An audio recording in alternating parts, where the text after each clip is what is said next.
clear tu le ngai thatu zong te in savain chibai ka buk chewa du sang na sang ber ka hlan bok chew ani ole tun chu ma chuan pu Vanlalsailova thuziak ropui takle thinlung ne em mai hi kan ngai thlak turatan ti in karon chop chuak don ani tuna ilongai thlang pathian kai hruaina in kan bial by election chu tuang takin kan lo zota a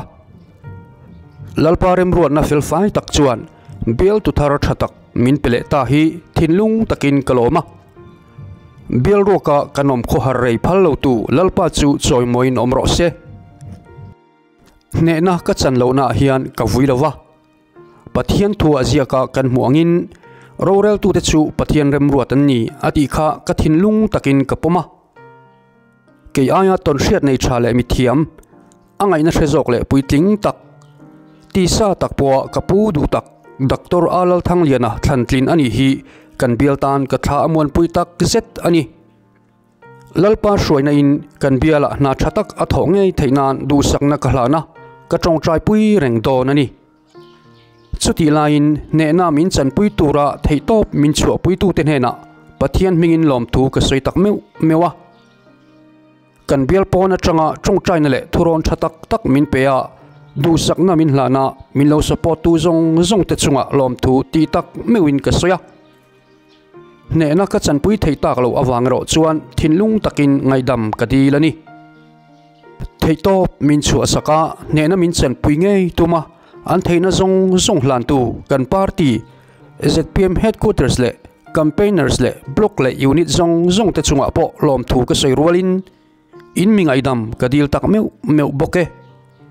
avan duai zoka tang le maila dam chung mi hmo ka piang itir ni se anuam le ashom eng po ni se hei ngot thi ka dilang ilam lo na izel hi ilama min hibro o ka pathian ti hi lalpa a ka tong traina ania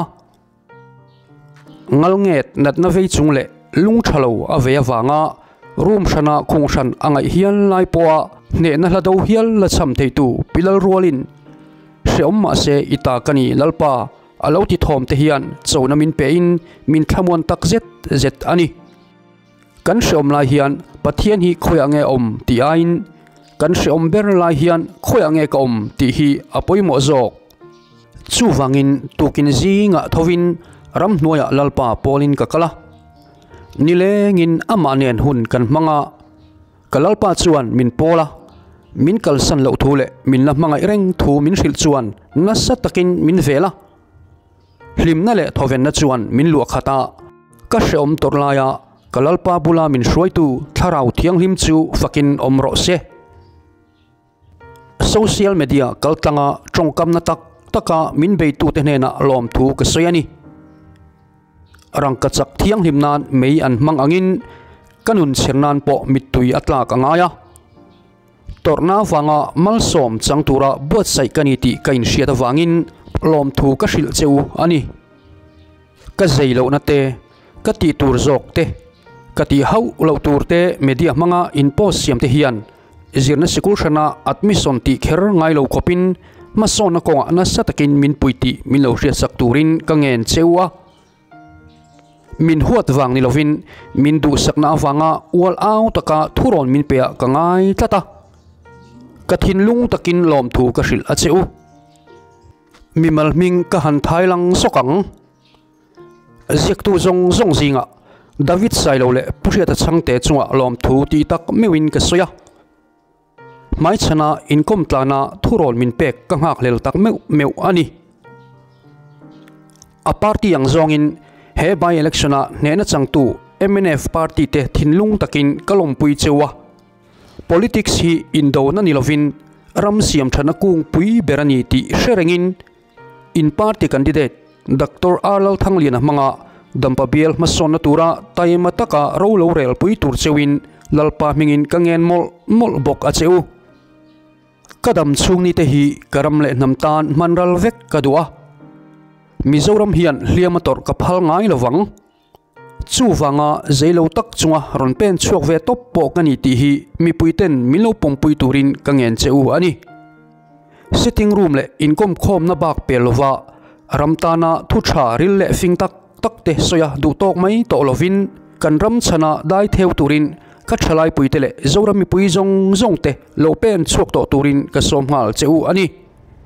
ke mi mol te le thiam na nei chaw raw em ma in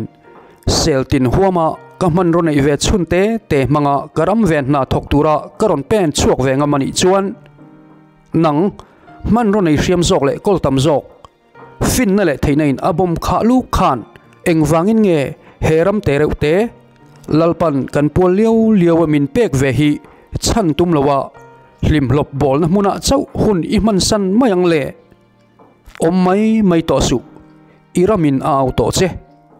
mit tuinen iramin au che asin kathin zonga ka mangai Mizoram Zavain sibai kabuk chewa pu sai laval hapwa Zoram chang fan kasanga milau sakpui chadon ya Zoram chang fan kan sange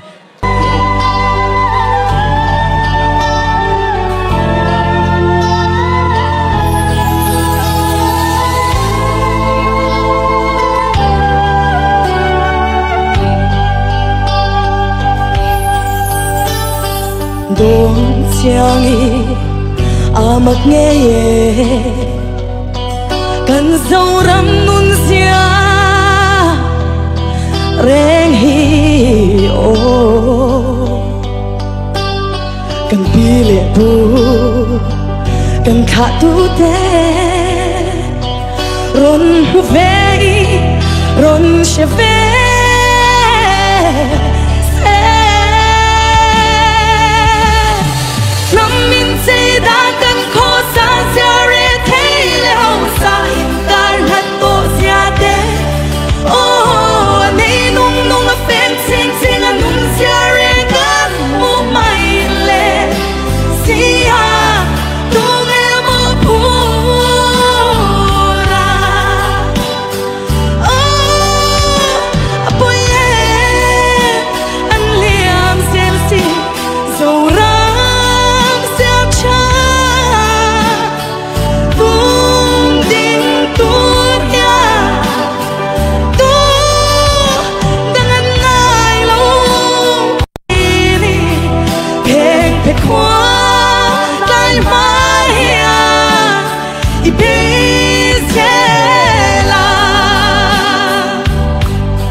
They say no me care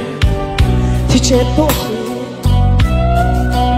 Thêm ala Zora din thar tu ya tu ko ta nghe in na ta ka tu ne na nghe in lan ta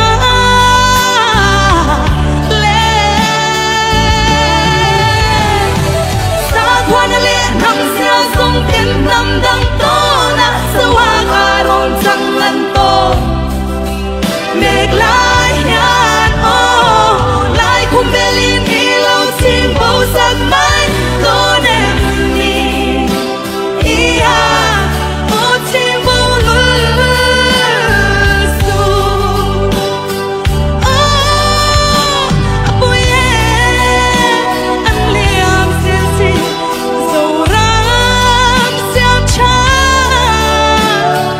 Dung tin tu ya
kalome ole khati zong kha ania mi tuitla le lung chetak chunga chiar kania wangin ngai thak a hreom deuh mai theiani in mi hriat thiam na kange ne Vanlalsailova atla ka wanga ril runa emo lelam party ka huat wang ni lovin pathian mi ten nena an puan na mun hi achang chuan hun le mun hreom ber alo ni thin ti hi atak nge in Vanlalsailova hian achangani rangka chak thiang limnan mei an mang ang chein he kan Zoram rangka chak te hian mei apal tlang ve phot alo ngai zo kani ti hi achiang hle in ka ria lalpan a cher hriam meka a training tir me kani aom na mun achianga tuna hian kan Zoram tan mun hreom kan ti em muna aom me kani chumi muna chuan tharau thiang lim nen hun du om tak an mang dun me zok alo ni mani om muna tanga hriam tak taka social media kaltlanga awak wak chau du tok lovin he kan ramzim te siam thatura pen chua a hun tak zetani Mizoram political party kan ram siam thana tura ideology po nei thei to lo ti dan thar ngai tu ngai na hre to lo te hne na ram ro rel na kan pele don ani chuan ama aina sa zokin kan ram hian atur le don ani chu wangin kan ram siam thatura